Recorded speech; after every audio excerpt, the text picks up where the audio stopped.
Welcome back, guys. Guess what time it is? It's new project time. Let me adjust the camera here for you guys. What do you think of this Etonia? What? You've never heard of Etonia? You haven't heard of this? Well, that's because the Eaton Center here in Canada paid a company that made these machines to put their name on it. Made up their own name, threw it on a sewing machine, and put it out on the market. Now, from the research I've done, this is either an Eldridge or a National Eldridge, or I don't know.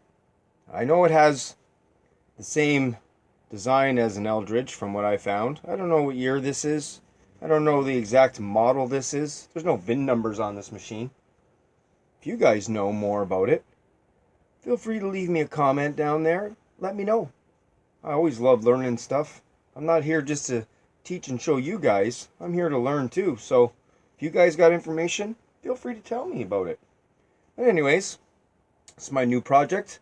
I recently picked this machine up. I was out of town at my sister's and I went on the market and seen that this machine was up for sale at a price that I could afford.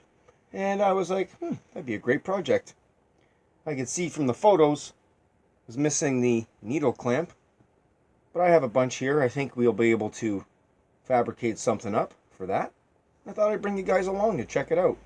The reason I got this machine is I always wanted a machine with a cast iron base. But I don't know if you guys have noticed, this machine has no hand crank or no electric motor. So I seen in the photos, there was two things it was missing right off the hop. A way to power the machine and a way to clamp the needle.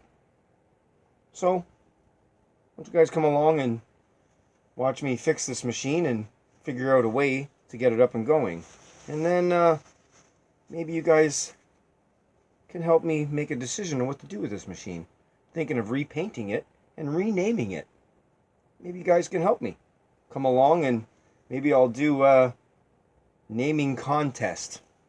Maybe you guys can help me name this machine, and then we'll see what the best names are, and we'll do a little vote, and whatever we name this Etonia, I'll give a prize away for helping me name it. Who knows? Let's see. We'll see where this goes. But for today, I thought I'd show you guys some things that I do to get machines going. Now, this was locked up when I got it. It was seized. It wouldn't move. And I opened it up and took a look underneath and made sure all the parts were there. Everything's there. Nothing's been tampered with that I can see. So I oiled up the machine last night behind the scenes when you guys weren't here. You guys were all sleeping, enjoying your night, and I was out there shoveling. But that's a whole nother story. We don't need to talk about that. I was in here and I oiled the machine and I started working it back and forth, back and forth, back and forth. And then, ta-da, she came back to life. So, get comfortable, grab a seat. Let's see if we can get this needle clamp figured out. And then I need to get these covers open and get the boat shuttle out of here and see if there's a bobbin in here, because I don't know if there's a bobbin or not. I can see that there is a shuttle, so that was a plus. One thing you want to make sure is your shuttle's there with these rare one-name machines.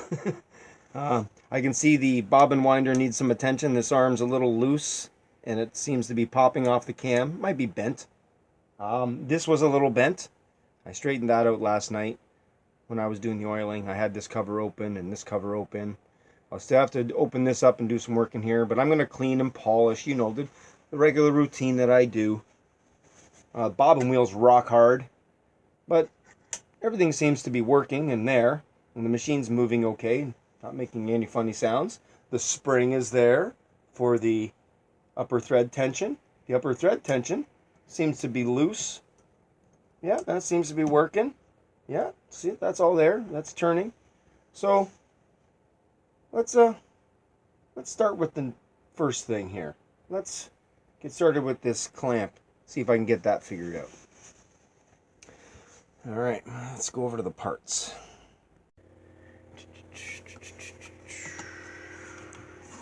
Where would I have those? No. Nope. Oh yes, the part. Probably in this one here. Yeah, there. Alright, okay. Go through here. Let's dump this out. There we go. There's 1, 2, 4. So this stuff can go back. Alright. There's the needle clamps I have. I only have 4 of them. Let's hope one of these will work. Alrighty. So let me adjust the camera here a bit for you guys. And let's see what we got here. Nope, that one doesn't fit over. That one doesn't fit over. Machine moves really free now. It just rolls that easy. I can push that up and move that. Let's try this one. No, that one don't fit. Alright, that's 3 out of 4. Last one. Okay. Alright, we got one that fits over. It's a little loose.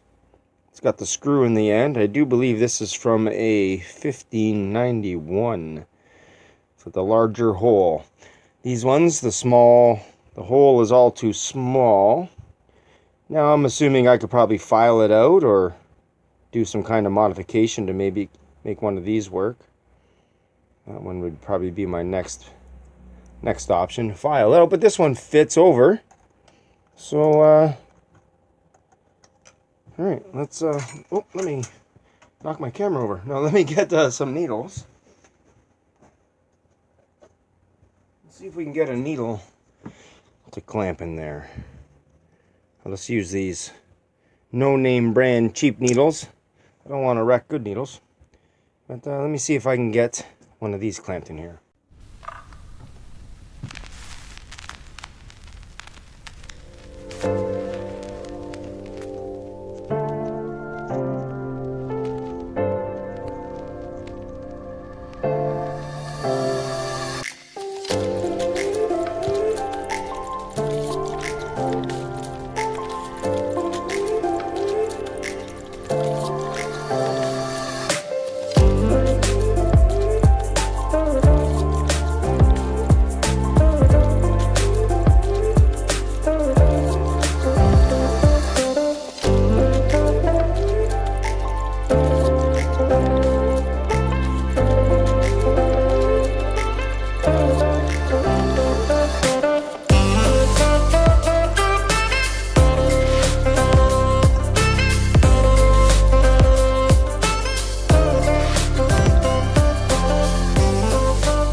That was pretty easy.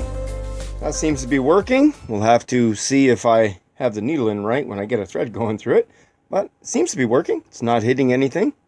So hopefully this takes 15x1 needles. That's what I put in here. Now the next step, I got to get this cover open. And they're stuck there. I tried to get them to move last night and they were pretty stiff. So I just oiled along the 2 edges here to get some lubricant along there. And now I'm going to use a wood dowel. I got a wood dowel here. And I have a hammer here. A good old hammer and dowel. And I'm going to turn the machine. I'm going to see if you guys can see that. I'm going to see if I can get this cover to break free now. And there we go. I didn't think it would take too much. I just didn't want to force it last night. Because I noticed, there we go, I got that out. This cover is like a sheet metal. And it has some kind of thread guide on it. So maybe you guys can help me out and let me know if this is an attachment and I'm missing the needle plate for here, because this needle plate is thicker. I could see back here on the other side, it didn't look like this one. You can see that profile there. Anyways, I got that out. Let's see if I can get the other cover off. And then we'll see if there's a excuse me. We'll see if there's a bobbin in this machine. See if we can get this one off. Oh yeah, that one's a lot stiffer. Oh yeah. That one's going to need a lot more coaxing. So that one there, being the back one, I think it moved a little bit there. That one being the back one, I'm not too concerned about at the moment. So I'm going to add a little bit, let's get my penetrant oil here, a little bit more oil along the seam here. I'll let that sit till later on today. But I can see it actually did move a little bit there, guys. I can see a millimeter crack appearing between the two covers. So that's just going to take a little bit more time. Patience and patience. All right, so we got the needle in there. Let's see if we have a bobbin. Oh, and we don't. We do not have a bobbin. So it's a little rusty. I'm going to have to polish that up and clean it up. But the spring is there, screws are there. Look, it's not too bad, actually. Okay, let me go back to my parts. See if I got a bobbin.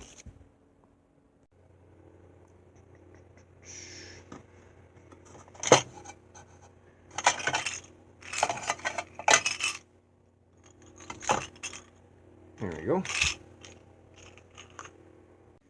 Okay, I got some bobbins here. These ones did not fit my Singer or did not fit my Junker and Rue.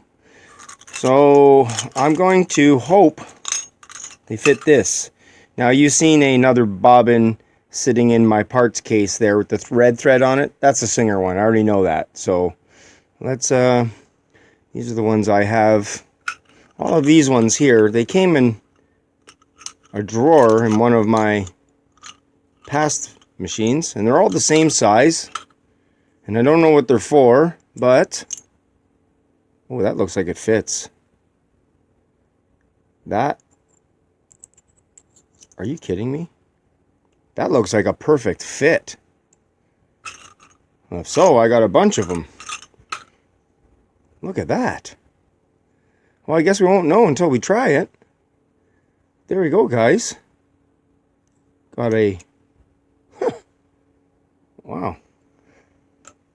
Am I lucky or am I lucky? I'm going to have to go buy a lottery ticket. Wow. But that's why you keep all these parts, guys. You get spare parts in your machines. You never know. So I got that off. I got the cover off. I got a bobbin. I got a needle. I think if I can get some thread on this, I wonder if I can wind this on one of my other sewing machines. If I get some thread on this, I might be able to see if this thing can run a stitch. What do you think, guys? You want to see it run a stitch? Or maybe I'll save it for the next video. Yeah, I'll save it for the next video. You guys come back and I'll show you this thing running a stitch. For now, I'm going to get all these parts cleaned up and get this oiled, because I wasn't able to oil in here. And I'm going to continue working on these covers. See what happens if I can get those loose. Yeah, tell you what. You guys come on back next time, and I'll show you this thing running a stitch. And that's it for now. Thanks for coming by and checking out the new project. Tell me what you guys think. And see if we can get this thing running a stitch next time you come back. Alright, guys. Thanks for coming by. I gotta go take care of some snow anyway. I'm pretty sure I've got another foot by now. Alright, talk to you after. Stay safe, guys.